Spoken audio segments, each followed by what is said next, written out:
Napag-usapan namin ang pag-aasawa at pagkakaroon ng anak kahit hindi kasal.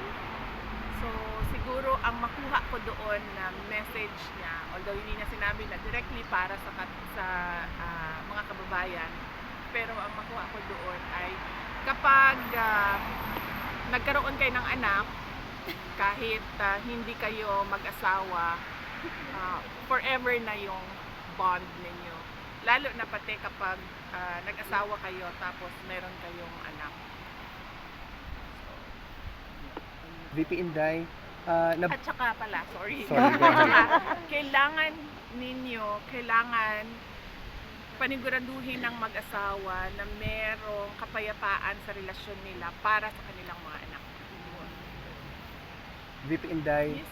have you heard of the change in the Senate presidency na si Senator Alan Peter Cayetano na po ang Senate President? What do you have any thoughts or lingering opinion about the change of leadership sa Senate, ma'am? Well, wala naman kasi kung ano yung liderato sa loob ng Senado, no, desisyon yun ng mga senators, mga membro ng ating Philippine Senate. So, kung ano yung kalabasan ng kanilang butuhan ay desisyon yun ng karamihan ng kanilang mga membro.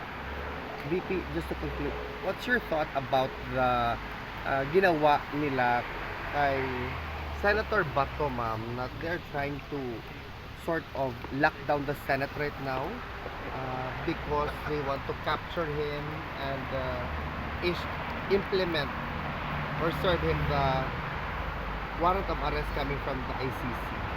Tulad ng mali yan, tulad ng ginawa nila kay dating Pangulong Rodrigo Duterte, mali din yun. No?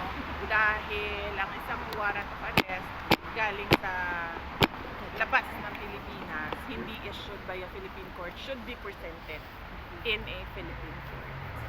VP, do you have the message to your loving and kind supporters na VP, we want to let you know na hindi kami titigil sa pagsuporta namin sa inyong pamilya, lalo na sa iyo sa predicament mo, ma'am, na kinakaharap. Yes, patuloy din ang pagpapasalamat ko araw-araw.